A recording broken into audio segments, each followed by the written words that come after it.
And so most places are going to be live very shortly. Excellent. Awesome, awesome, awesome. So we'll give people a chance to see this in their news feeds and get the alerts, etc., etc., etc., and so we can make some magic happen, so to speak. Nice. All right, yeah. All right, there we are. Cool. And then let's see what else.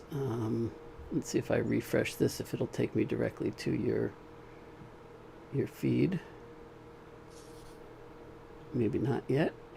All right, then let's see about the workflow. Let's see your public figure page. Let's see what that's doing. Yep, you're live there. Excellent. Exciting. Part 1 of 2. So I'm excited to drill down on this. Yes, me too. Are you going to put the Facebook link in Nifty, or do you want me to just go there on my own? I can do that right now if you like. Copy and paste. Thank you. That's to your public figure page. And let me go to your profile page too.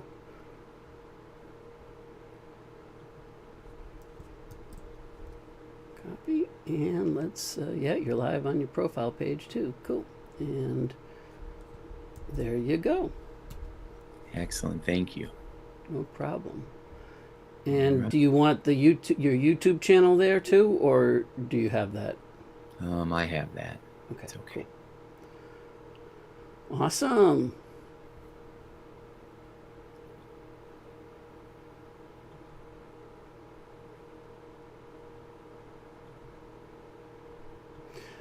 So I guess we're going to talk about this a little bit once the we actually go live. But so you actually had an entire city outage of internet yesterday. Yeah, at least half of the city that I'm in, and so it didn't come back on until about 7 o'clock last night, and then even up until just a little while ago, it was a little sketchy. So I was concerned about our broadcast today, but it seems to be running fine now, so that's good.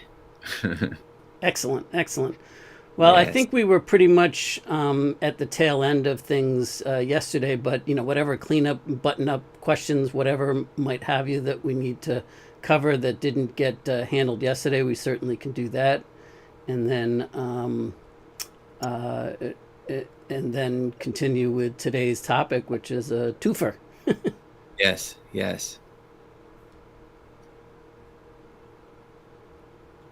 You want to kick us off today when we are officially live? Oh, I mean, I'll kick it to you, but yeah, I mean, this I think you should do the teeing up and then pass it back and forth. Okay. And let's see here. I'm sure that's your public figure page. That seems to be where you had the majority of your interactions. So, Mm-hmm.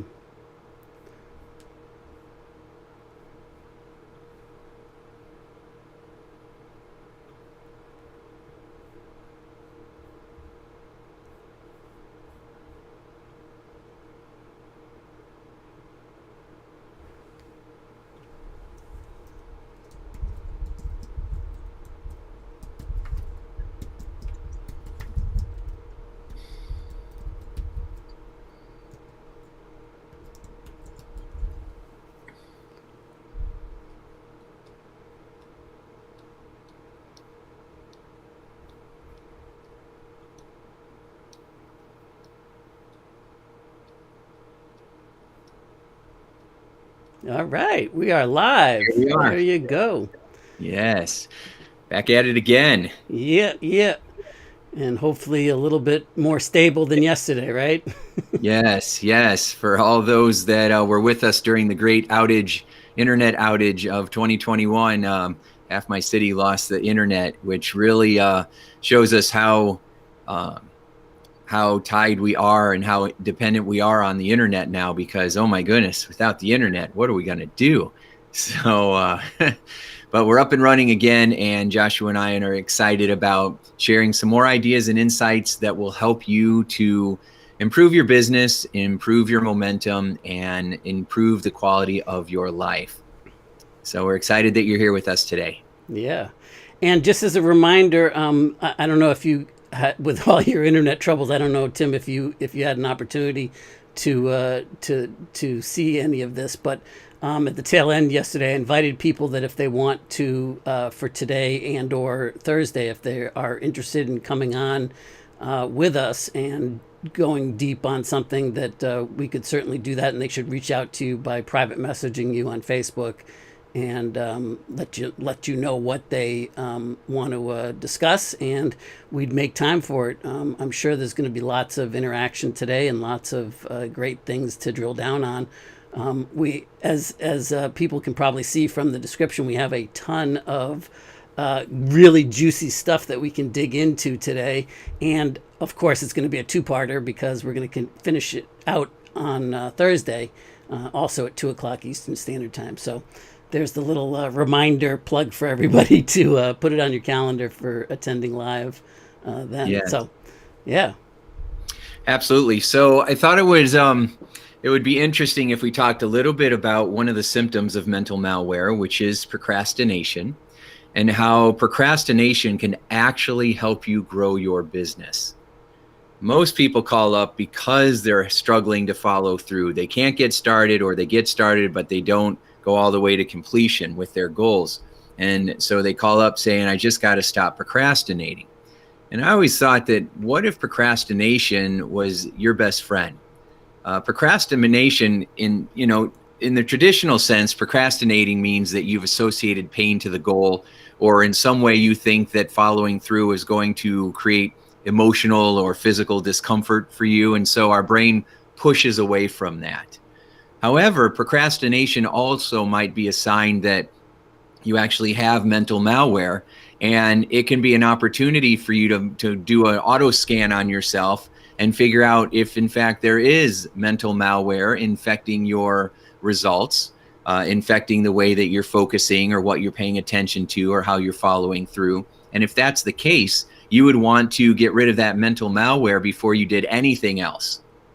And the problem with mental malware is that we don't realize it's there. And so no matter what we try, it just doesn't seem to work out. So we work harder, we add more programs, we try more techniques, we dig more 1-foot holes. If you caught our live stream from last Friday, and the malware won't prevent you from experiencing the kind of results or feelings that you most desire.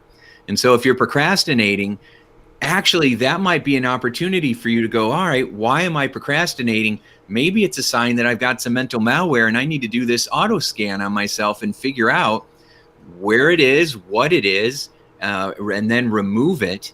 And that actually creates an opportunity for you. So I thought we'd talk about that today.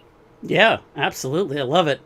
It's kind of interesting. You have a great metaphor that you shared with me several months back about not being able to see the prescription label when you're inside the bottle. And you say it better than I do, but I just want to kind of tee this idea up for everybody and for you to twist on for a bit and chew on for a bit. But it's interesting to me because once you get used to being able to observe the quote unquote unobservable or unconscious, right? It actually becomes easy, and it becomes easier and easier once you get the general gist of it. Like in the beginning, it definitely helps to have somebody facilitate it. And I mean, that's in essence what you do with all of your, with your 15,000 plus one-on-one consulting sessions that you've done. That number still boggles my mind. People just I don't think they really get how many, how much that is of your lifetime and of your interaction with people. And it's just a phenomenal number. But I would imagine that a big piece of what you did with them, and then what's going to be able to happen with this program and being able to reach out to multiple people simultaneously in a group setting, is that you get them used to starting to see the unconscious in a different fashion. And the thing that I am so excited about the way that this program is being structured is that from the get-go, I think something is like, it might be really difficult yourself to see your own unconsciousness, but as soon as there's the slightest glimmer of a hint or to tap into it, it's really easy to see it in other people. And so it's much easier to see those conversations, to hear those conversations that are going on mentally for them in other people, and recognize what it is separate from your own, and then being able to bridge the gap between those people and yourself and how that shows up in your life. So I just wanted to kind of tee that up for us to drill down on. And I do have some distinct insights that I think could be really powerful for people to use with procrastination, with other things in terms of how to really dig into it. But I don't want to go too far off tangent too soon. So, well, we're definitely going to want to hear those insights from you, because they're always good. While you were saying that, I was just looking to see who is joining us. We've got Sanko is with us, and Brian B. and Pam is with us. So thanks for being with us today. Agata, I hope I'm pronouncing that right. Please forgive me if I'm not. So is with us as well. So sometimes people say, Tim, how is it? Are you exaggerating that you did 15,000 individual hypnosis sessions, that you provided right. that? And the answer is that's not an exaggeration. That's actually, I started going through client files. This is how I did it. So, of course, I've been in private practice for 26 years. So that's a long time, right? Right. But during my practice, what I had done was I was taught that you would schedule someone at 10 a.m., at 10:20 a.m., at 11:40 a.m., and then 12 p.m. So every 20 minutes. And I would bring someone in, I'd figure out what the challenge was and what the outcome was. And then I would get them into the hypnotic state, and then I would have them listen to a little bit of an audio program to get them relaxed and help them feel more peaceful and at ease. So kind of priming them for the session. While they were listening to that audio program, I'd jump into the next room. I had 4 treatment rooms. I'd jump into the next room, say hello, figure out what the problem was, what the solution that they wanted was, and then get them into that hypnotic state, and then have them listen to some automated programming. While they were listening, if I had enough time, I'd start the third person, or I would go back into the first room, and then I would start doing the work. I would be able to figure out what the mental malware was, what the limiting beliefs were, what the pattern was that had developed that was causing values conflicts, which is when one part of you wants one thing and another part of you wants something else. And so Can you talk about that, Tim, in the context of like running your own business or building your own practice or running a freelance business? Like, how does that show up, the values conflict? I think that's so important to really grasp. Yeah. So it shows up by in a variety of different ways. There's countless ways it can show up. And a very simplistic way is, I want to make a bunch of money, but I don't want to work all the time. And that becomes this conflict. I know people will say that you don't have to work. You can work an hour a day and make $1 million. Yeah, if your dad is rich, and gives you $1 million, you could probably do that. But if you started from the ground up, that's impossible. You have to do the work. You've got to develop yourself. You've got to learn so much about growing a business and being effective and believing in yourself, and then learning how to get your message out there. So another values conflict might be, I want to really lead people, but on the other hand, I'm afraid that I'm going to be an imposter, or I'm not going to know enough, or I'm not going to be able to really lead people if there's too many of them, or what if they're more successful than me, or what if they make more money than me, then I won't be able to help or serve them. And so that battle of wanting to make a bigger difference and play in a bigger way, versus holding back because of fear that you might be a fraud or you have that imposter syndrome, creates another conflict where you're fighting your brain. Another one might be, I want to get out and do more social media or videos or regular podcast, or maybe do public speaking, but I'm afraid that I'm not worthy of that kind of success. You know, that what if it actually works out and I don't feel like I'm worthy of that, right? Then it creates a conflict, because no matter how much you try to succeed, right at the end, it will seem like it falls apart. Right. Or you build it up and it crumbles down. You build it back up, it crumbles down. Or you'll get so close to pulling the trigger, right? You've built everything, you've put it all together. All you have to do is push the button to go live, and for some reason you don't. Oh, there's always an excuse. There's always something else that you think maybe you need to do instead, or some family thing comes up, but really, it's the fear that if I flip that switch and I actually go live, you know, again, something bad might happen, or I'm not worthy of it. And those conflicts, sometimes we're aware of them and we just don't know how to get rid of it. Other times we have no idea that those conflicts are there, and it just makes us feel so frustrated. And so instead of saying, well, there must be a conflict in my unconscious mind and I just need to resolve the conflict, what the mental malware makes us do is think, what's wrong with me? How come I can't do this? Why haven't I followed through? Why can't I stay motivated or focused? There obviously, you know, there must be a part of me that doesn't want it. You know, I just read an article from someone who said that if you're not fighting for it, then you don't deserve it. You know, you must not want it bad enough. Maybe that's what it is.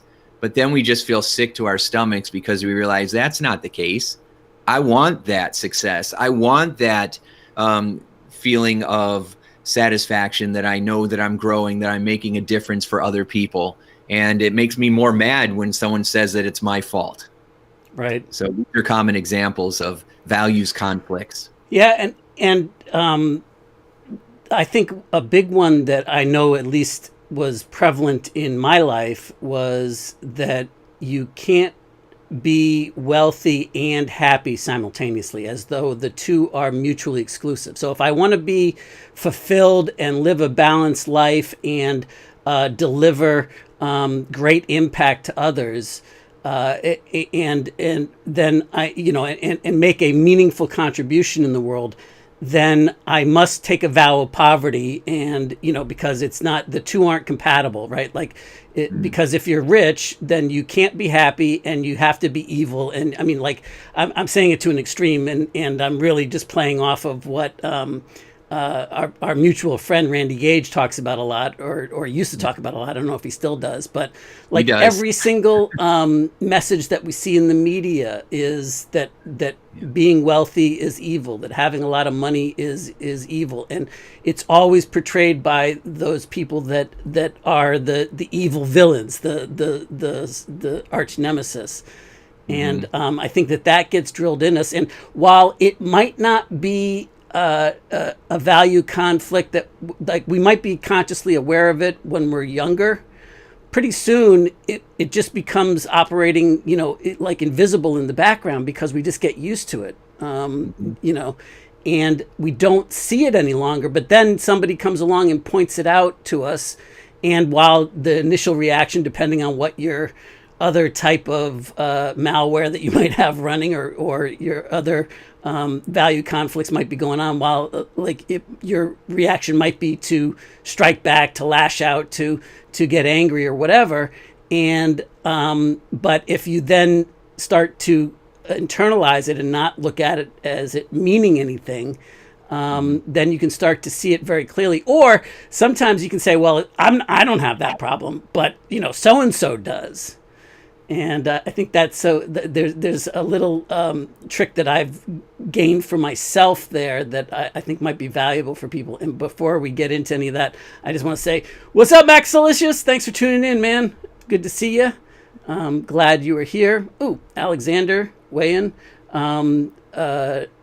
said procrastination is also creating the challenges one takes on when time and the goal are approaching fast, and the rush after careful planning of completing and accomplishing those goals are done on time.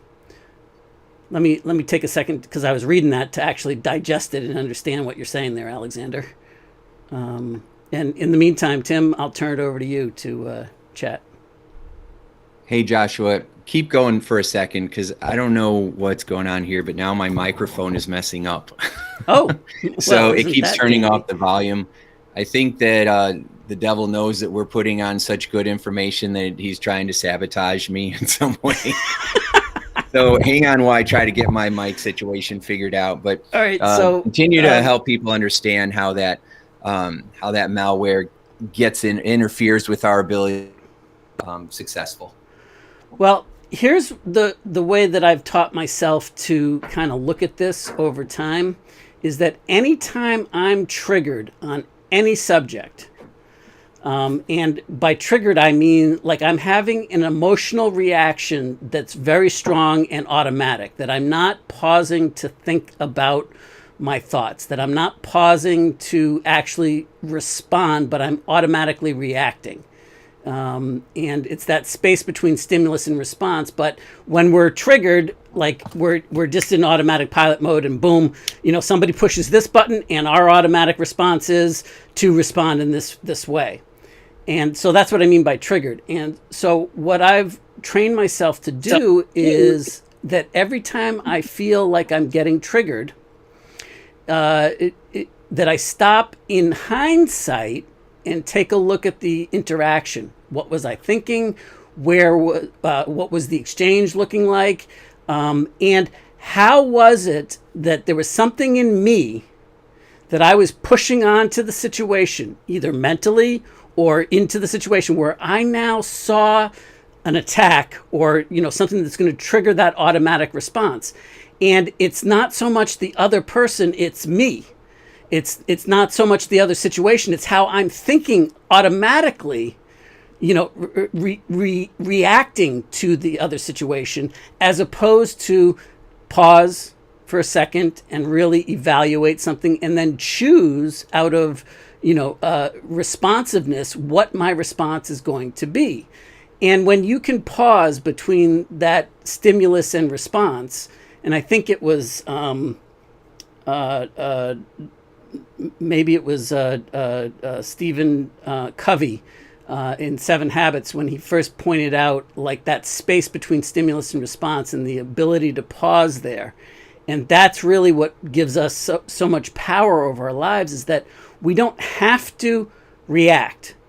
Like we're not running on our base caveman instincts anymore to protect ourselves, yet we still behave as though we are.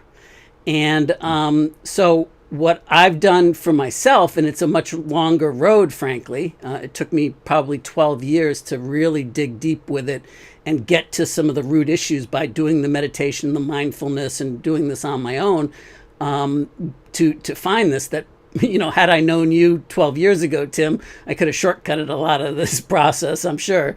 But now I can actually see my unconsciousness, because it's all lives in where my reaction's coming from when I get triggered.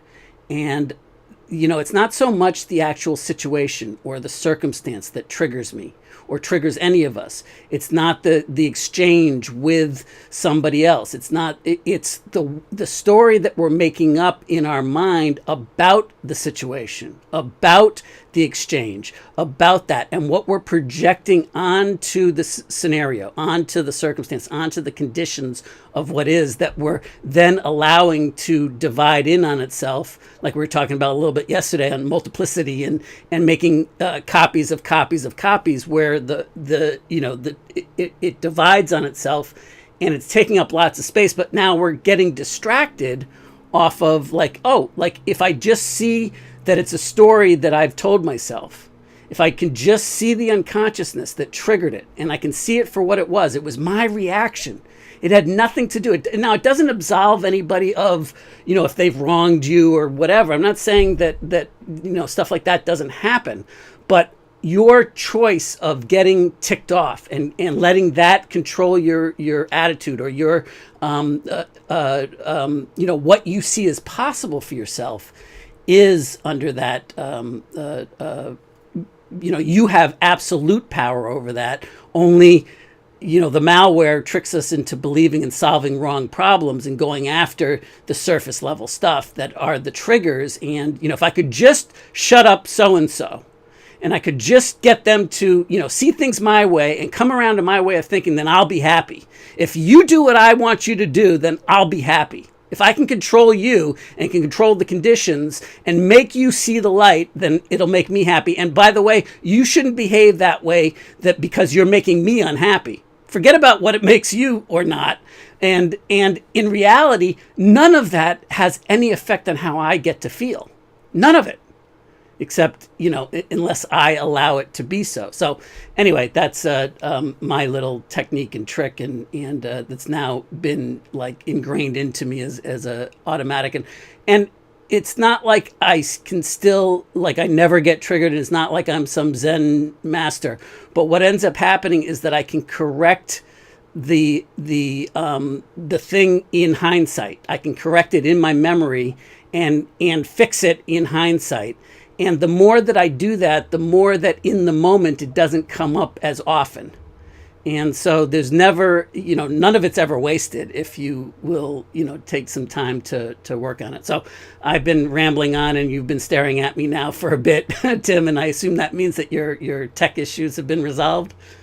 They are resolved. Yes, I was just enjoying what you were saying, and it's very helpful to be able to be in real time, to recognize in real time that, what's going on, that what you're saying to yourself, that the story you're telling yourself about whatever situation you're experiencing in the moment, right, you're reacting to the story you're telling yourself and not just the situation or the event.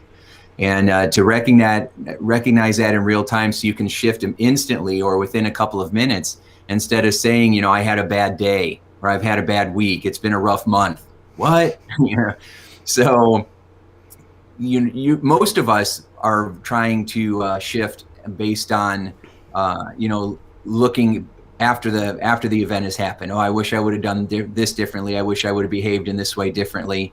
But when you're in real time, when you are more mindful, when you're more self-aware, then you're able to shift what's going on in the moment and recognize patterns and recognize, information that you wouldn't have noticed before. And so that's what happens when your blind spots are no longer blind. When you all of a sudden, what your buttons are and you have influence over them, know how to disconnect them. A lot of times, instead of saying, oh, you push my buttons, instead of trying to get other people to stop pushing your buttons, just disconnect the button. If you disconnect the button, they can go like this all day long and it won't have that response or that reaction from you. So there are definitely some tools and strategies that we can share today that can help you to become more mindful. I heard someone say recently that we all respond from our own level of awareness. So whatever level of awareness that we're at, that's how we respond. That's right. And so, instead of, judging people and being angry with people or disappointed with people or having, people pointing fingers and yelling back and forth, there's so much mistrust that's happening in the world today. Just all the finger pointing. And, I was talking about my son, talking with my son about this yesterday, how it's so interesting that, in the 1950s, the big scare was the Russians, right? Are you a commie? Are you someone who is a Russian spy? And everybody was paranoid and they wanted to grab their pitchforks and, just like they have been doing for hundreds of years, and point fingers and mistrust one another. And then over the years, it continued to be, all right, well, now it's not the Russians, now it's the Chinese, and you got to watch the Chinese. And then after that, it was North Korea. Now we got to be afraid of North Korea. And then after that, it was terrorists. Now terrorists are going to come in and people from the Middle East. And so now we have to be afraid of them. And now it's shifted so much that it's Democrats and Republicans. Yeah, they're the threat, depending on what side you identify with. And it just continues to be more and more of this finger pointing. And now even it's, whether you're vaccinated or not, whether you believe you should wear a mask or you shouldn't wear a mask. Yeah. What I find is people keep drawing a line in the sand and making whoever doesn't agree with them wrong. Yeah. And that kind of judgment is huge mental malware. I mean, it's at a systemic level where we have been ingrained into us to mistrust and to be suspicious of anybody that disagrees with you, to yell louder instead of seek first to understand, then be understood, as Stephen Covey would say. We're just speaking louder, and you need to understand my point of view because I'm right, and you're wrong. And that is a systemic level of malware. So, well, and it's it's funny about that is that it's become not just enough to, like, first of all, nobody's ever won an argument, period. You might stop arguing with somebody, but in your head you're going, it's not worth it. And the other person might think that, oh, see, I won, I proved my point, but they're still not satisfied, because what they want is, when you get so doggedly, and this is what I was talking about yesterday in terms of arguing to be right, rather than to just be in the scenario, in the situation, and because what ends up happening is that it's not just enough to believe that you're right and to prove that you're right. You've got to have acquiescence on the other side where everybody agrees with you that you are right. And and not only that, now that even that's not enough, is that what they previously thought was wrong. They have to denounce what their views are in order for you to feel happy. And that's just a really exaggerated version of what I was talking about earlier, where you have to show up, you have to have certain, rules and in order for me to feel good, you have to agree with me. And the problem that is amplifying this, and it's a problem or not a problem, is that, here's the thing, like, a lot of people don't realize this, but Facebook is not an impartial news feed. Facebook its algorithm is designed so that you see views that are pretty much in exact agreement with what you already believe to be true. Now, we do this anyway, right? Like, we have these filters, and we look through life with these filters on, but it really gets exaggerated, because what ends up happening, because the stuff that gets curated in your news feed is stuff that you already agree with, and everybody else that's saying things are already agreeing with you. It gives the point of view, and it really drives this home, like what you were talking about with politics, is that either side is like, see, everybody agrees with me, because all I'm seeing is everybody all they're showing me are those people that agree with me, that believe the way that I believe, and that's the way the news feed has been curated for you. And the same thing is going true on the other side, right? But it's now getting really pronounced, so it enhances what's happening with the malware through the unconscious mind, and really at an enhanced level. But now it's taking it to the nth degree, because it's reinforcing those views rather than giving you a chance to explore some other possibilities. Whether you agree with them or not doesn't matter, but just to explore different possibilities and not have it mean anything about you. Because if it means something about you, then that's a limitation that you're accepting on yourself. Anyway. Alexander just wrote something else here, and Sandra just joined us. Thank you, Sandra. Yes. Hey, Sandy. So, the problem with always trying to be right is that you walk around making everybody else feel wrong. And that is not a good way to build trust and to keep lines of communication open. So whenever somebody wants to debate me on this, I always go back to what I've learned from working with high-performing teams in corporate America. If I was going to strengthen a company or a corporation, I would go in there and I would figure out how to unite the departments, how to unite the teams, how to go from competition to collaboration within your own organization, and how to stop the negativity, the disrespectful communication, how to bring out the unconscious biases that people have and the blind spots that people have. You can't improve what you're not aware of. I would try to get rid of the hoarding and the silos and the finger pointing. And everybody would say that that's a really great idea. In fact, they have through their employee satisfaction survey scores. I mean, I had one company I worked with, they went from 46% to 97%, as far as how happy are you working here, right? That was like almost doubled their employee satisfaction scores. How was that possible? By uniting people and bringing people together. And I started with the leadership team, helping them be more mindful of how they're coming across, getting rid of ideas that, well, people just don't want to work hard, or they're just being lazy, or they just don't care, instead of realizing that maybe it's your approach to leading them that's not working effectively. And when we did that, it was amazing what happened, right? So whenever someone wants to debate me and draw a line in the sand, or when I was watching the presidential elections and watching everybody go back and forth, there was not one United States of America. There was silos, and people wanted to be more siloed, and that is not what you do to build a high-performing organization, or certainly a country. I used to, and this is the last thing I'm going to say because I don't want to go into this stuff, but it's important because we used to think that, at least for me, I'm only going to speak for myself, but I remember as a youngin being taught that communist countries have so much propaganda, right? And they're always telling their people lies and trying to get them to think what they only want to think. And they monitor Google in China, and they're very controlling, and they really influence the way that people think. Well, that's happening in America in a big way because of social media, because of the platforms that we have with Twitter and Facebook and a lot of other platforms that continue. Propaganda in this country is able to spread like wildfire.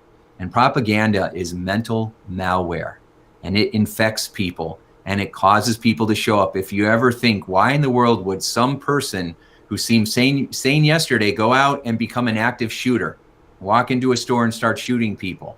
It's not always because they're crazy. It's because they've been receiving messages that cause them to believe that they were being patriotic, or that caused them to believe that somehow they were doing the world a justice, or they were willing to do, like the kamikazes in Japan that were crashing their planes into our U.S. boats and sacrificing their lives. They didn't want to die, but they felt like they were doing that for honor for their country. Napoleon Hill would always say, it's amazing how grown men would die for ribbons, but it wasn't about the ribbons. It was about the honor, right? And so we have a lot of this malware that's happening. Wrong Napoleon. Napoleon. Bonaparte, not Napoleon Hill. Yeah, that's a different. Bonaparte. Thank you for the correction. Both Napoleons had great things to say, though. They did. One had a better dance than the other. Oh yeah, and then Napoleon Dynamite. So, that's another one altogether. Yeah. Alexander talks about, and I really want to get to this because he asked a really deep question that I think a lot of people, and I know that I used to think this way too, is isn't that we? And he's in response, Tim, to your statement a little while back about disconnecting the button.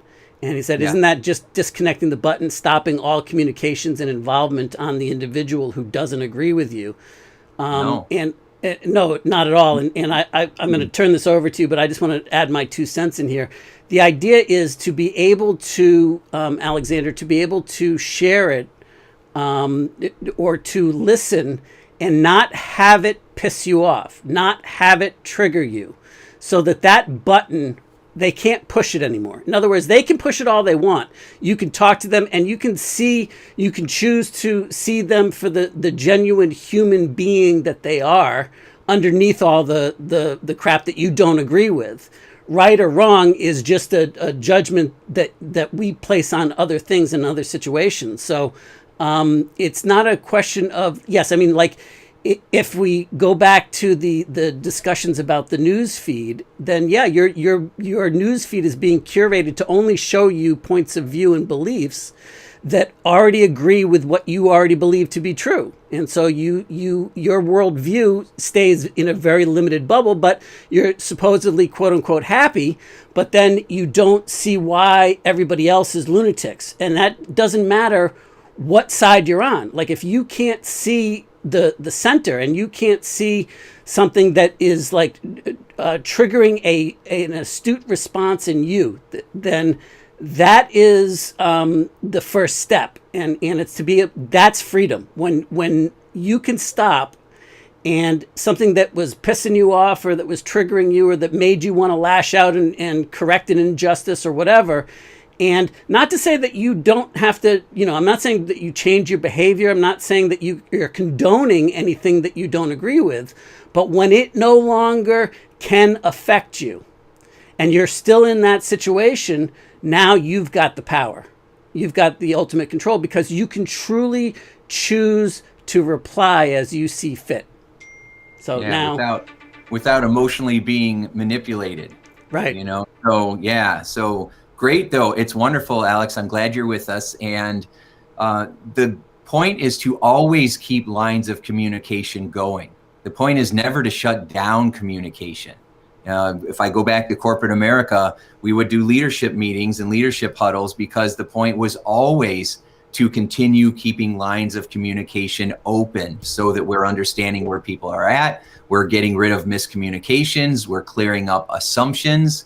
And something that I used to say a lot is we need to get clear on what story we're going to share with the hundreds of employees in this company. What is the message we're going to share? Because if we don't have a unified message, like if someone got fired or if there was a unhappy customer or if there was some problem or situation that happened that was going to impact everybody in the company, what is the story that we are going to share about this? Because if you don't share a story, then you're going to have 200 people create their own stories.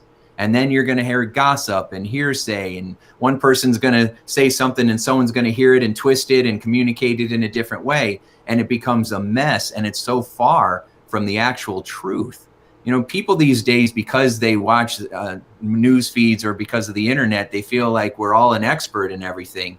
And we all have these facts, and my facts are the right facts, and the facts that you show up with obviously are false, right? Which logically doesn't make any sense at all, but that's because of the malware that gets inside. So let's turn this back in to our individual and how we deal with growth, okay? Personal growth, professional growth. So one of the challenges that we have is, like you were talking about, Joshua, there's algorithms out there. If I watch a comedy on Netflix, it starts saying, hey, you like this movie, you'll probably like this, right? It's not a human being doing it. It's a computer algorithm that watches the movies I watch and then makes an assessment that I'd probably like these movies as well. And because it's showing me similar movies, I might click on one or two of those movies. And because I clicked on those two movies, the algorithm says, oh, you do like this. I'm going to give you more and more movies just like this. It's no longer allowing me to choose from all the movies, although I can if I go outside of that. But it's way easier if Netflix just keeps feeding me the kind of movies that it thinks I want to see. And pretty soon, I'm not even scanning for other movies. I'm just looking at the recommended list that Netflix has curated for me. And it's funny that you bring that up because I was just looking through the next Netflix queue the other day, and anything that said that it was a 63% match for me, I'm like, well, I'll leave that. Like maybe I have an interest in that, but I ended up saving it to my watch later list because I was like, well, this looks good from like something that I would enjoy. And and so, I just have to train Netflix on what I do like so that they get better at saying, oh, that's not a 63%, that's a 95% match.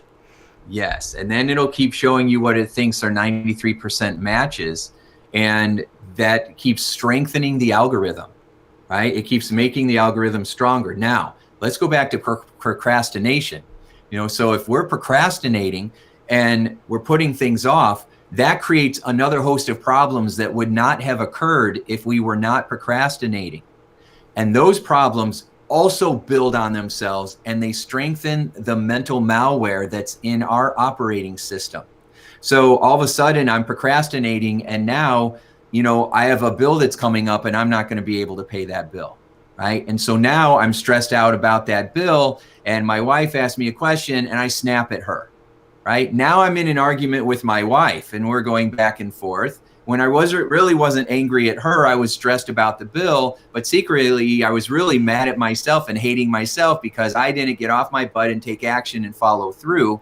And what does that mean about me? And so now it keeps populating more and more problems that we didn't have before. And we keep thinking it's because the economy sucks, or because there's something wrong with me, or because the government's not fair, or because God doesn't like me anymore, and then as a result, it just can be debilitating. And then we really just feel like I've got a lot more problems than procrastinating now. And if you get rid of that mental malware and you're no longer procrastinating, all those other symptoms go away. You're not arguing with your spouse or taking it out on other people. You have the money to pay your bills. You are able to create magic. Instead of trying to figure out how am I going to survive, you're switching to thriving and creating magic and adding value because you're running a different program in your mind. And I have seen people be able to switch turn on a dime and release mental malware and continue to move forward. I've also seen where people were able to upgrade some mental malware, but then they seem to download it right back in again. Now, the reason that often happens is also because of what we were talking about. It's who you're hanging around with, right? Who are you hanging around with? So if you're on Netflix and you're watching these movies, Netflix is going to say, here's more Netflix movies because it wants you to stay on Netflix, okay? And it just reinforces that algorithm. Well, if you're watching the same news resources, if you're listening to the same exact podcasts, if you're listening to the same people who are telling you the story, the shock jocks that are either on CNN or Fox News, it's all about sensationalism on both channels. If you are keyed into that and that's all you pay attention to, and you're hanging around a set of friends and that's all they focus on, then it is going to get deeper ingrained inside of you. So one of the best ways to escape that is by creating more diversity in your life. So again, Joshua and I approach achieving goals in a different way, right? But we come together because now we have greater diversity and we have a greater chance of success of helping you to achieve your goals, whatever they may be. And Alexander is expanding on some of this, and he's adding some great thoughts and ideas to this. So I don't want to get too far off course because he's drilling down on some questions that are important, and as well as on what I probably would think that other people have the similar thoughts running around. So the first thing that I want to acknowledge, Alexander, is what you said about that you see why somebody would disconnect the button. I totally get the point and agree with you. And then you, just a point of clarification about what you say, but losing that control when someone else disconnects with you is my frustrating point. Okay, can you expand on that? What does that mean to you? Why do you get frustrated if somebody else is no longer letting you push their buttons?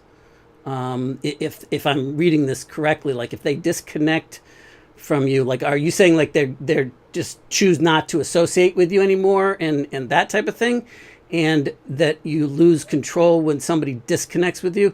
What does that say in terms, what is the mental conversation that you're having with yourself that you would use the term losing control when someone else disconnects with you is my frustrating point? What is the mental conversation that makes you frustrated about that? Because that's where the gift lies in evaluating and just kind of letting that in. And then your point, Alexander, about sales. Yeah, I mean, scarcity works, right? Those countdown timers work. I personally can't stand them. I hate the scarcity ploy. I hate the whole thing. And frankly, from my point of view, I don't choose to embrace them. There was a time in my life where I used them a lot, and I pioneered a lot of those technologies, frankly. And my excuse was, well, they work. They increase numbers of sales. And that's true. almost always they increase numbers of sales. And when you see these launches and everybody's promoting it, and the bonus packages are running out, and there's so many left at this price, and the promotion's ending and all of that, that excites activity and action and extra sales for sure, and it increases your conversions. But you know what else it increases? It increases your chargebacks. It increases your returns. It increases your dissatisfaction rates with the people that purchase, because they're not purchasing for the right reasons. And so what it also does is it means that they're a one and done client or customer of yours.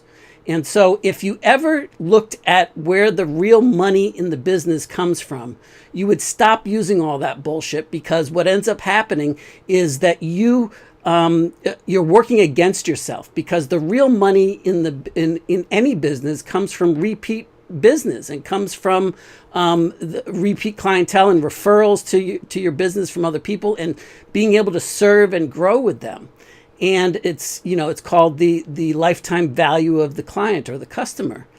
And but that can only happen if you're truly providing value, and value in a way that they enjoy the value that they're getting. And we're getting a little bit off of course, and yet not, because value is a 100% perceptual conversation, meaning that value is whatever you say the value of something is, and you are 100% in control of whether something creates value for you or not. There's nothing that you can do to somebody else or somebody else can do to you to create value. It just is, right? And you determine what that is. So oftentimes when people are making these purchases out of scarcity, out of these, buy this package and this and so, and time's running out and you better get in now. Yeah, it increases the number of sales, and often it might even increase the profitability. When you factor in the amount of returns and chargebacks against the increased number of sales that end up happening, you then wind up, if you work the numbers out, you wind up with more money in your pocket, except not if you continue to work the numbers out 6 months, 9 months, a year, 2 years, 9 years down the road. If you will do that math and work out that, and continue to serve and support those people and grow with them as they grow, whatever the product or service might be for them, where they, maybe what you are working with them on doesn't have a multiple return on, like you have multiple things that you can sell them, and that's fine. But if they got true value and the insights that they gain from making that transaction with you, you're going to be first on their mind to recommend wholeheartedly to other people when somebody else comes across that same the same issue that they solve. So this is just a particular shift in my awareness, frankly, of how I view marketing, but it really is directly related to this exact conversation. Absolutely. Yeah. So I appreciate everybody. Yeah, Alex says that's fantastic. Thank you. Thank you. Yes, awesome. So I appreciate the questions and the interaction and the conversations, because that's what we wanted to do. We wanted to turn this into a conversation where we can answer questions and give our advice and feedback, and make this a collaborative experience instead of a lecture, because we're not interested in that. So I thought maybe what we could do then is also talk about how to get off that hamster wheel. If you ever felt like you've been working so hard and you've got a million things going on, and you've built this hamster wheel up, and now all of a sudden you're having a hard time getting off this hamster wheel. Joshua, what's a bit of advice that you might offer for people who feel like, if I get off the hamster wheel, then it's all going to come crumbling down on me? That's a great question and observation, Tim. And I think it relates, at least for me. That's why I asked you about, could you give some drill down examples about value conflicts? because I think that at the core of it, that's what's going on, right?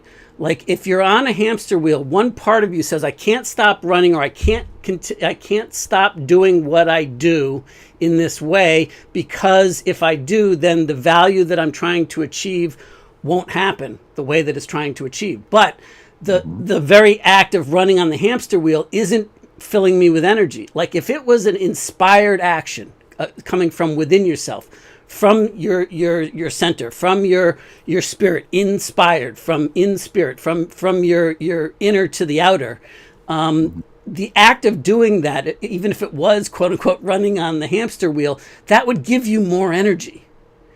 But the fact that running on that hamster wheel means that you're actually getting drained and you don't want to be on the hamster wheel, but you're afraid to stop running, is a clear indication that you've got outside circumstances and environments and locus of control pushing back on you, and you're allowing that to be the controlling factor. And I'm not saying that you can change it overnight, although you probably can. And I'm not even saying that you necessarily should. But if you can acknowledge that the reason that you're A, running on the hamster wheel, and B, that the hamster wheel is wearing you out, is because of a conflict, and the conflict is 100% a story that you've been telling yourself, and it's your reaction to that story. And as soon as you can start to unwind it, and this is why this is so hard, because I'll tell you what, like, plug your ears for a second, Tim, because I'm gonna use my my New York City street kid lingo for a second. The first time somebody told me that, I said, "You're fucking full of shit. You know, that's wrong." And I gave it right back to them, and I was like, "There's no way, you know, blah blah blah blah blah." And I'm sorry for getting so graphic about it, but I just want you all to know how extreme it was for me, my reaction. Like, you want to talk about pushing back? I push back on this concept and this idea until somebody like Tim lovingly, without judgment, got in there with me and allowed me on my own to raise my level of awareness so that I could actually see that, in fact, it was my story that I was making up that was allowing me to feel that way. It doesn't change the situation. I mean, the situation is the situation. If somebody is a jerk and they are out to get you and whatever, and it doesn't change that situation. But the fact that I let that be a limiting factor for me, well, that took a lot of time and energy and effort, and somebody that could facilitate my experience and my increase of awareness so that I could then begin to do it for myself. And that's why I'm such a big believer in experiential training and facilitated training, where it's a co-created experience that it's not one leader, just the expert teaching it. And the job of that leader is not to make you more dependent on them. It's to make you become independent. It's to clear up all that uncertainty. It's to clear up and to give value, to give life, to eliminate the fear, to show people an idea that they can then take and choose to have it be their own, or whatever fits for them, whatever portion fits for them. And it enhances the idea rather than take away from me or take away from somebody else. It's can expand on and continue to grow. And so that's that's what I have to say about the hamster wheel. Yeah, it's really good. Sorry really you asked. No, I love it. I love it. And I mean, that's how people really feel. You know, if you take the pleasantries away, when we're scared, when we're angry, when we're feeling frustrated or overwhelmed, that's exactly how we feel. And so, it's easy for you to say, Mr. Big Shot, Mr. Millionaire, but, I'm not you. Well, yeah, right. But how do you, Yeah, absolutely. And so, I was thinking the last part that you said about that collaborative experience, why we want so much to facilitate groups instead of doing one-on-one coaching, is because of the power of the group. When I was leading, facilitating groups in corporate America, my favorite part was getting to the part where everybody else was giving their feedback. I would run these elaborate, cool experiences just so that I could ask people, What did you experience in that situation? What did you notice in that situation? How did you show up in that situation? And had the feedback that everybody else would give would, one, be so powerful because it was coming from the group and not from the guru, right? And two, it was always right on. I mean, they were very perceptive.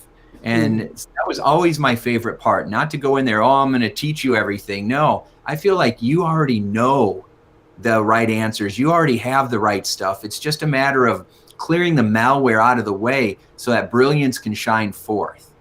And that's very difficult to do by yourself. So doing it with a coach is huge because they can reflect back. Even Joshua, when you were reading, Alex, when he was put that great question in there, you asked him a question based on the words that he was choosing to use, right? That's a very specific process that we use for doing malware scans. You know, we're even paying attention to the words you chose to use when you were expressing yourself, because it gives away what you're really thinking or how you're really feeling or what the mental malware programs are. And, you know, and so to have Joshua and I paying attention and running these malware scans is awesome. But if you want incredible results, what we do is we turn everybody else into a mental malware scan expert. And we teach the group how to help each other and help us, and we help them. I mean, it's so collaborative. The experience and the transformation is so much faster and sticks. Faster, sustainable. Yes, it's lasting and sustainable. You know, you don't want. It's not like going out of a seminar, 4 days, and I just walked on fire and I'm on top of the world, and then 2 days later I'm back in the same situation, dealing with the same feelings and emotions and problems. This is a experience where the changes and beating up on myself even more because I should know better by now. Oh yeah, at this age, right? I used to say that all the time. And so when you create a foundational upgrade, the results That's a stay. great word. Yeah, the results are lasting. People would always say, well, how long is this going to work? Is it going to wear off? And so you always have to grab the steering wheel of your mind and keep driving it where you want to go, right? However, the foundational shifts of going from I can't to I can, from I'm not worthy to I am worthy, from I'm not enough to I'm more than enough, that I'm not lovable. Just seeing where all that shows up too, how it all kind of plays out in life. Because, in the beginning, the reason why we get triggered and we have such an esteemed reaction to it is because it's so invisible, it's so unconscious to us that it can't be possible. And then as we start to get acclimated to it, then policing it becomes easier and easier when you're driving that mind car. Yeah. So here's a strategy that hang on, I want to go back to the notes. Something that you said while you do that, I just want to share something that you said triggered an experience that I had personally that is rather emotional for me, but I'd be happy to share it if people are interested. I can do it later on, or we can do it on Thursday. And also, I don't have to. If it's something that, but it was really a big breakthrough for me. And I'm happy to share the story, but I just wanted to put that out there. Yeah, we're happy to hear the story. Go ahead and share the story, and then I'll share a 5-step strategy for how to recognize. Well, I think it makes more sense to do your 5-step strategy right now because you were in the middle of that. So I just cut you off, and I just wanted to throw that out there. If by the same token, I don't want to derail the conversation if it's not going to serve people. Well, we'll find out, right? So if people have other comments or questions or a certain way you want us to take this conversation, please leave that in the comments. And if you're watching a replay of this video, then still leave your comments and we will follow up and reply back to them. So I just want to mention real quick that Alex is providing more great ideas as far as reinforcing the idea of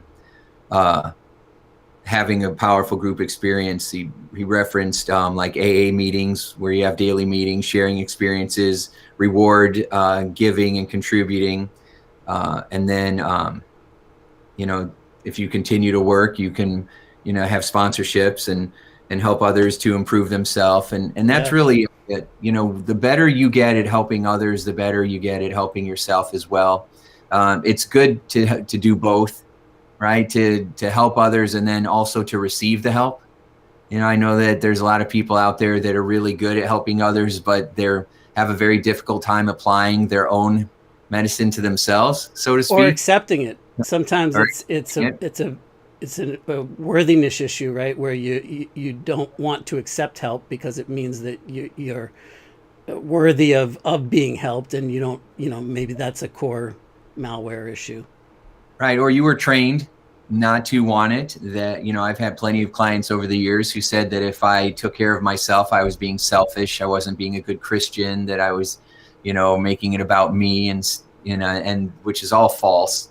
That there's nothing wrong with loving yourself, taking care of yourself, empowering yourself. In fact, if you're going to be a good leader, you need to be successful so that people have a positive role model and someone to believe in, right? And so So you can teach from experience, not from, yeah, do as I say, not as I do.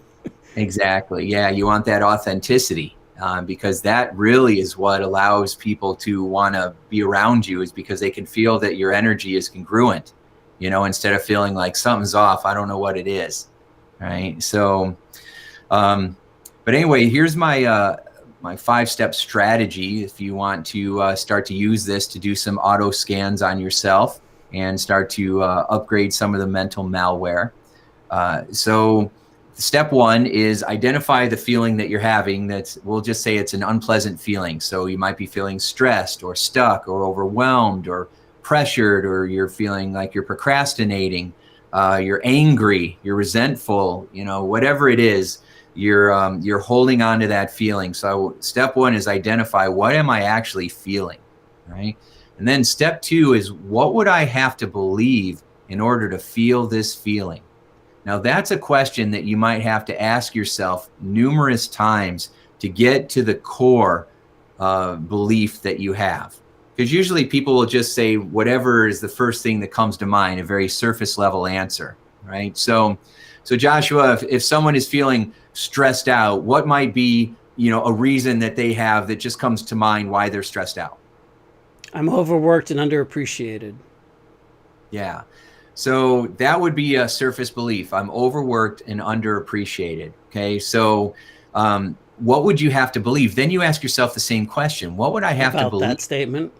About that statement? What would I have to believe that I'm overworked and underappreciated? What would I have to believe to feel that way?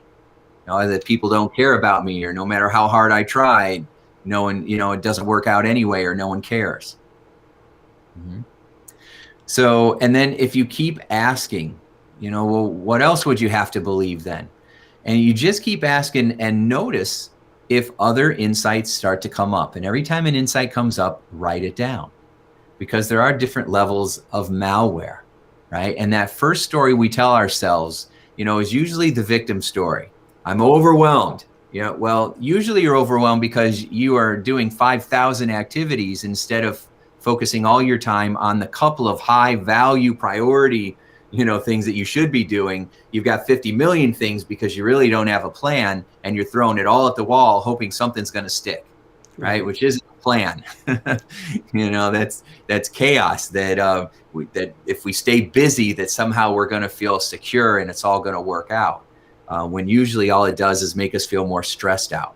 Okay, so we keep dialing down, until we get to the real fears that we have. The real fear is that it's not going to work out for me, that I'm not safe, that people are going to leave me, that people are going to realize that I really am a fraud.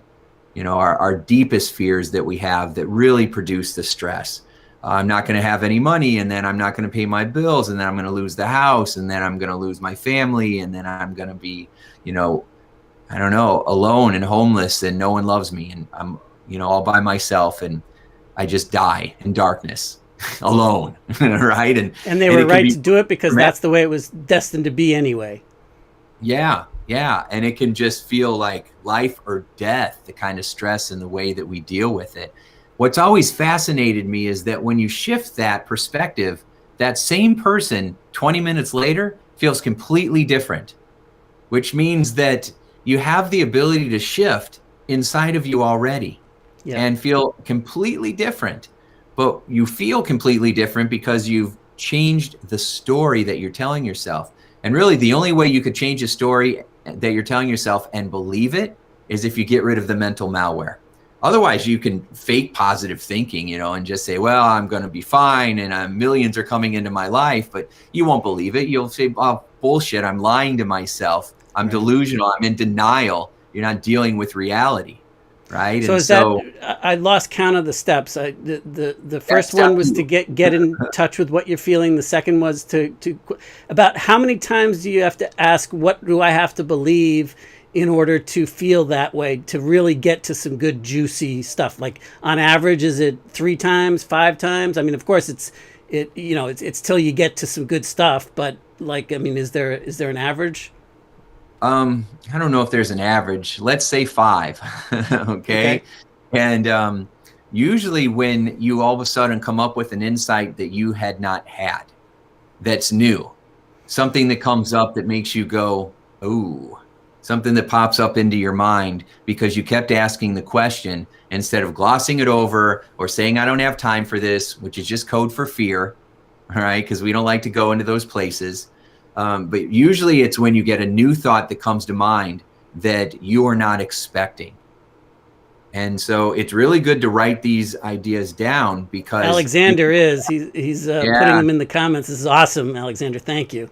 thank you, Alex. So writing that down, these ideas that come to mind, so you can go back and rewrite them, because those ideas that come to your mind, it's not the first time you've ever said that to yourself.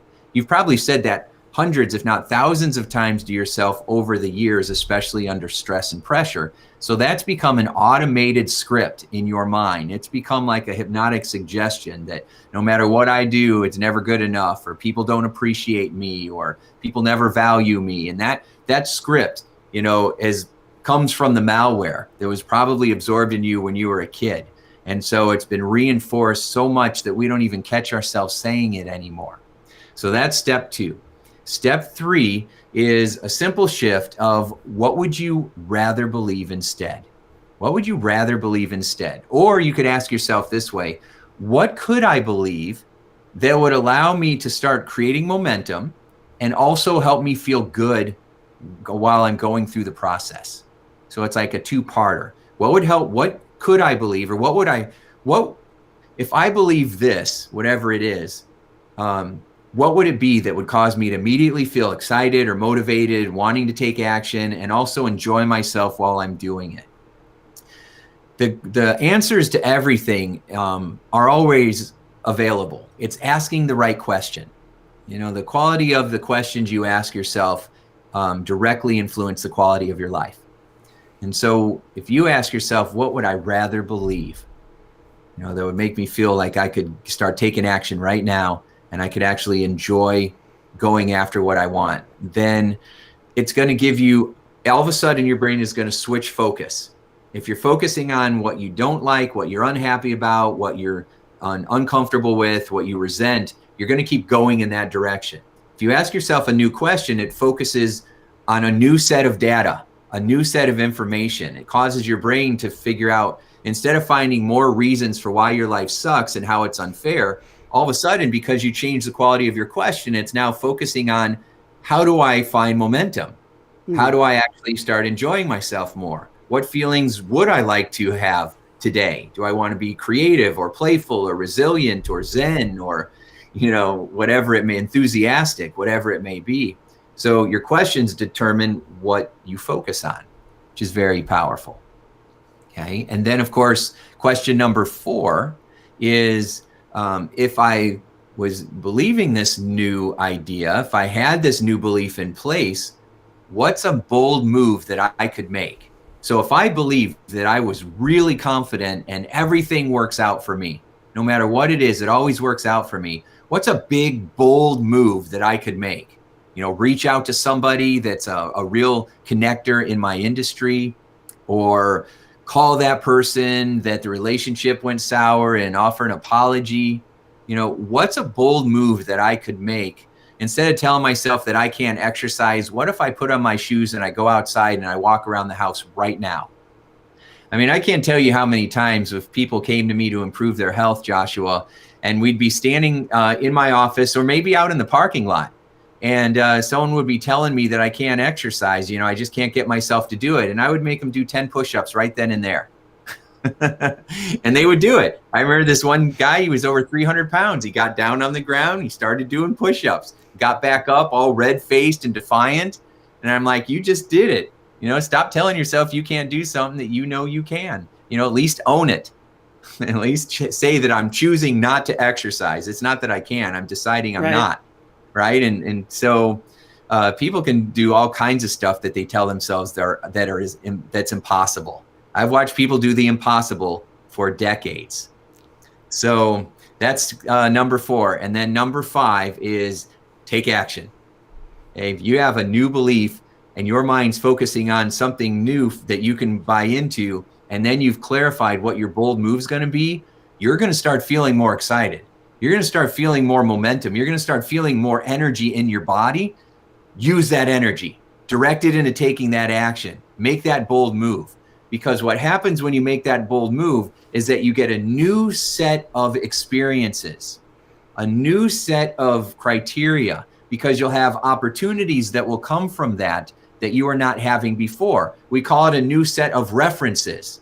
Whenever somebody says, oh, it never works out for me because it never has before, and they got all these references, all these experiences for times where it hasn't worked out before, which often it's because a lot of times things don't work out, or because you had mental malware sabotaging you and you didn't know it. Okay. So once we start behaving in a new way, we get new references that reinforce the new belief, that build our confidence, that build focus, that build motivation, that get us moving in that direction and staying moving in that direction. Right. Because we're having new experiences that are exciting now, that make you feel good.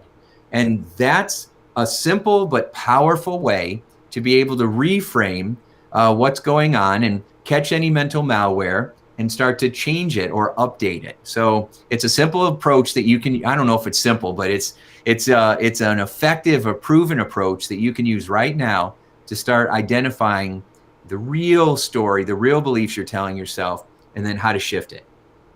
That's cool. That's very cool. And I think it gets simpler and easier the more that you do it. It becomes automatic. Just like we are now automatically thinking a certain way without knowing about it.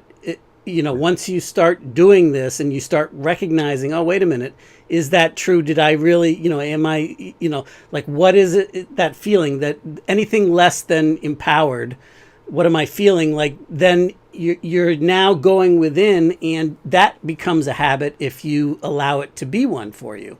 It's just another cue for you to look at it. And, the more that you do that, the more that you make the unconscious conscious, the easier it gets, and really the simpler it gets after that, because I don't know that you'd break it down into those 5 steps. I realized that I basically do a variation of that myself. It looks different, but if I wanted to think about the 5 steps and put it all in context there, it pretty much is there.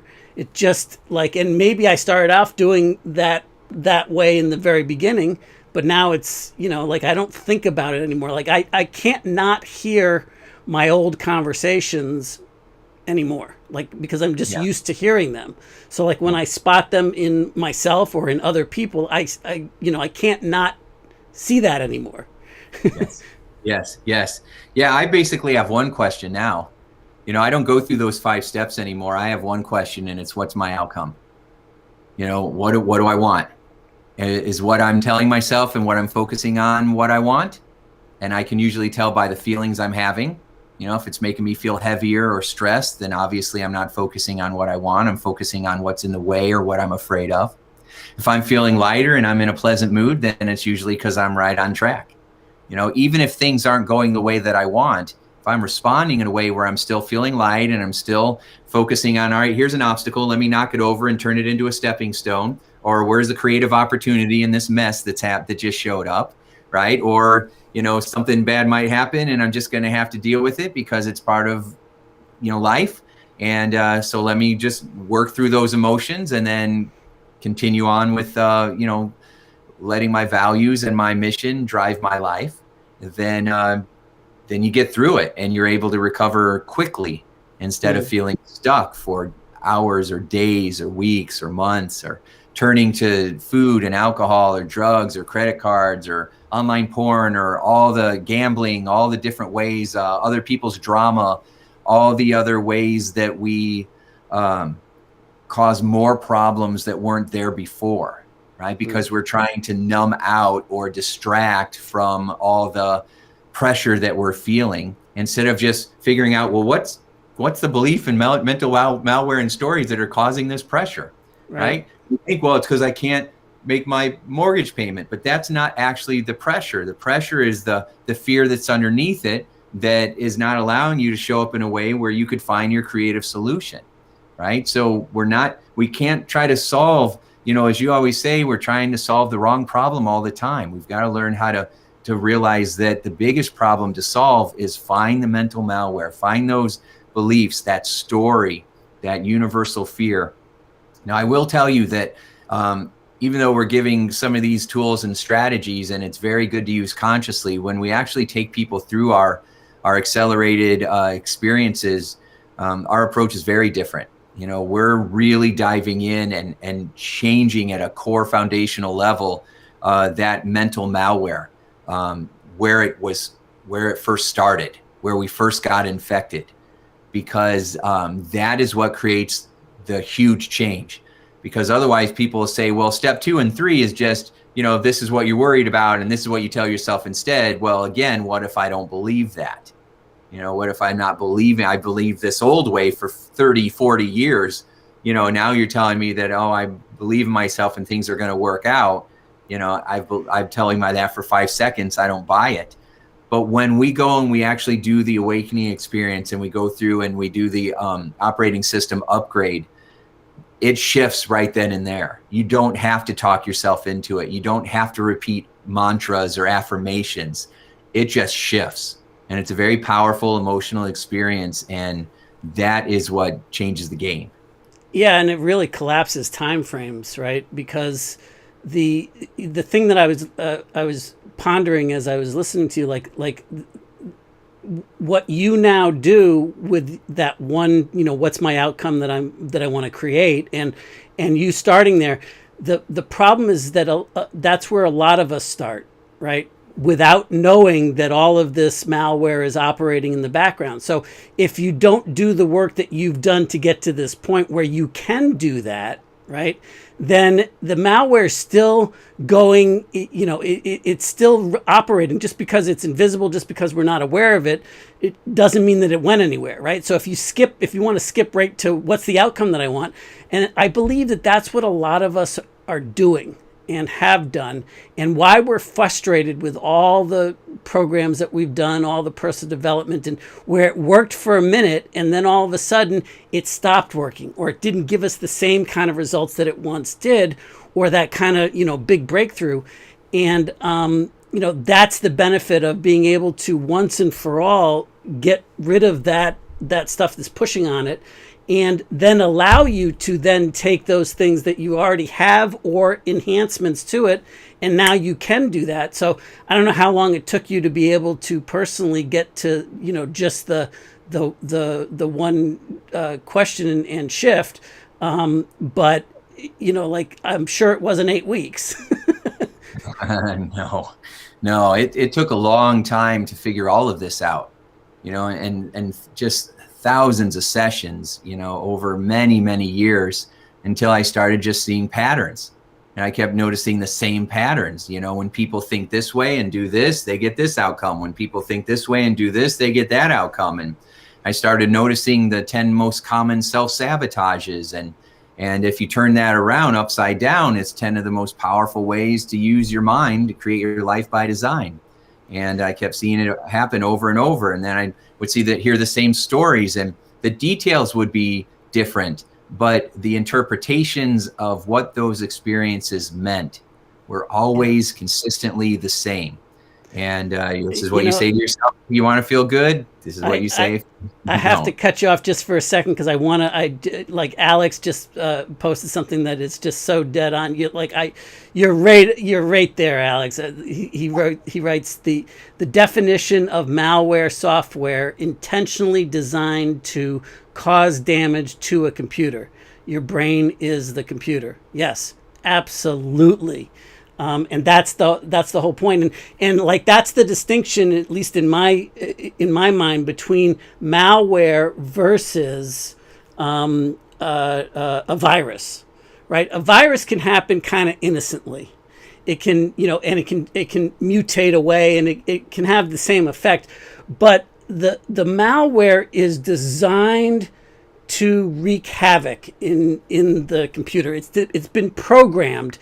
Its set of rules is to attack. It's to intentionally design to cause that damage. And I talked about that on I think Friday when we first started this. So yeah, I could not agree more. And the thing that I think is so malicious about malware, as we're talking about it in terms of the mental side of it, the mind side of it, is that it really tricks you into focusing where the problem, it wants you to try to solve it, to try to cure the malware issue by focusing on the results of what the malware produces, the symptoms that it produces.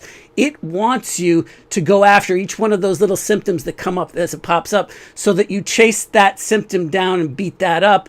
Meanwhile, you're unaware that the malware is the real root issue here. And that's the whole core of why I'm so excited to be collaborating with you on this project, Tim. Right there, that piece of it. Because that's what I really feel like people, myself included, didn't understand for such a long time, and it's so powerful once you get it. That's what can really collapse the time frames. Yeah, I mean, it is a game changer, and it breaks my heart because well, I'm going to change that. Okay, I was going to say it breaks my heart to see how much time is wasted, when people are struggling on this journey. But at the same time, that's a judgment. Everybody is going through Notice their the self-coaching that he just walked himself through. You got to witness him like doing it for himself. That's awesome, man.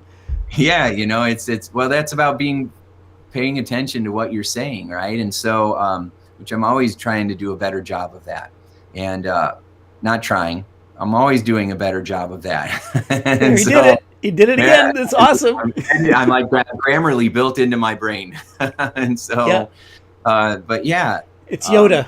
There is no try. There's only do or do not. That's exactly right. Yes. So, if you've been struggling for a long time, well, welcome to the group. We all have. We've all been challenged, and if you're like us, you've probably been working on yourself for a long, long time. The challenge that I also see, or the mistake, is that we work on ourselves for a long time by ourselves. And again, that you just cannot grow as far as you can when you're doing it in a group experience. Napoleon Hill, one of the Napoleons who wrote the Think and Grow Rich book, he studied all the most successful people in the world during that time period. And he said they all only had one thing in common. They were all a part of mastermind groups. They are all part of a group where they got together with other like-minded people. Yeah. And that is what they all had, in the one ingredient that they all had in common.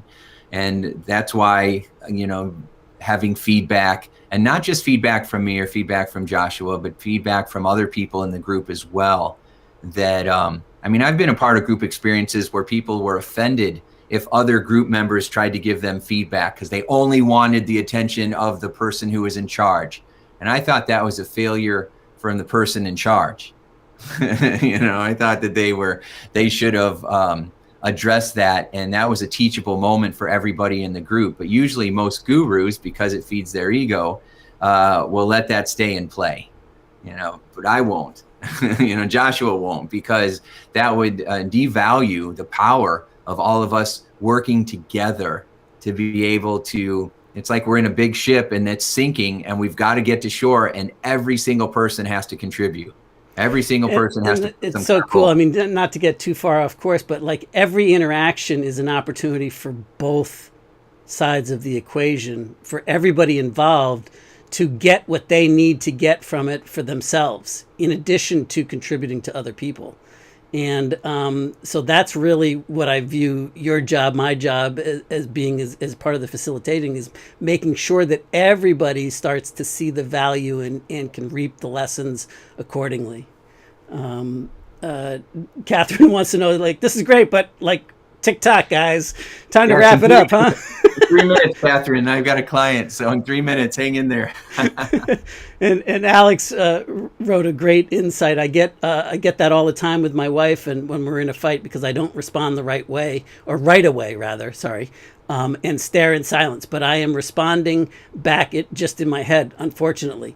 That unfortunately is a judgment, by the way, and you could choose to share that with her and to say, hey, like, I'm processing, and here's what's going on. Like, I don't want to react to this.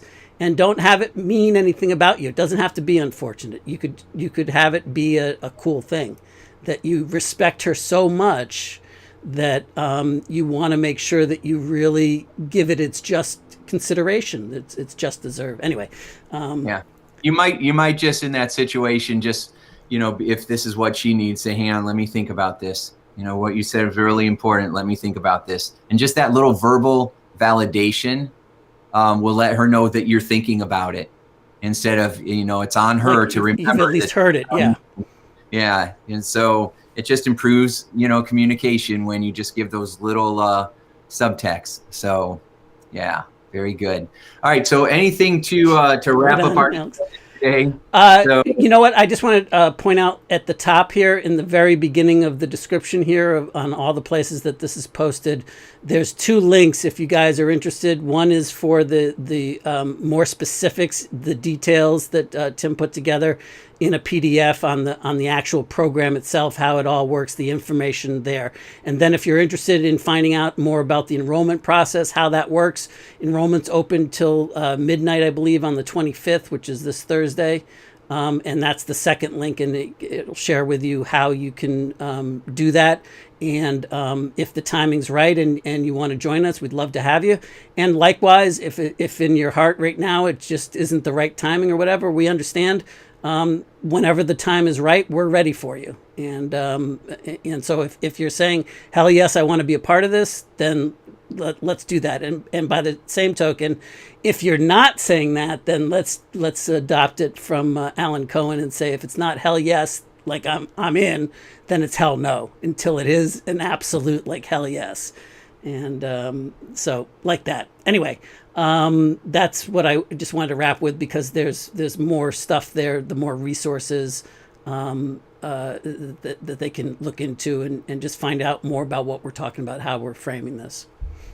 Yeah, and if you have any questions, you feel free to reach out to either one of us, and we can set up a call. I'm happy to chat with you and explain in more detail what to experience. It's all in that handout, that PDF that you have access to. So, but if you have other questions or you want to make sure that it fits for your specific situation, then reach out, because the whole goal of the class is not to be a one-size-fits-all or a cookie-cutter approach that you typically experience, where it's the same information just repackaged in another way, right? So this really is all about making sure that you get a powerful experience that you would if we were doing individual coaching, but we're doing it in a group experience so that you get the power of the group as well. So it really is a very cool experience that we have put months and months and months of thought and work into, so that we can create 2 separate lifetimes of experiences too.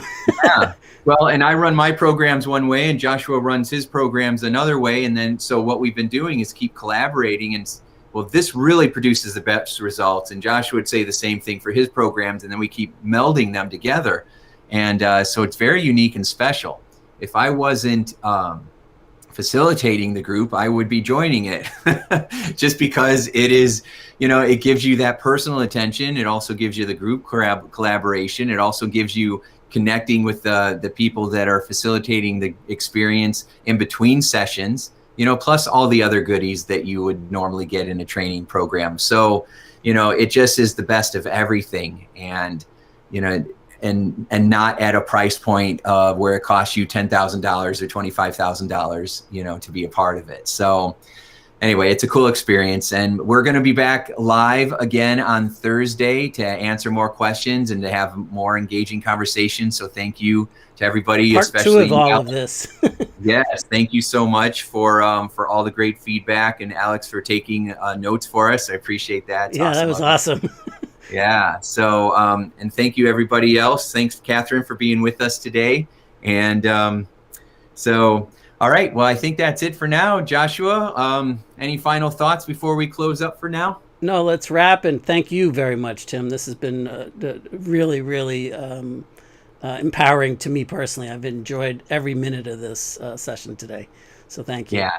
Yeah. Thank you. I've enjoyed it as well. All right, everybody. Thanks so much. Enjoy the rest of your day. And we'll talk to you on Thursday, 2 p.m. Eastern Time. Sounds good. See ya.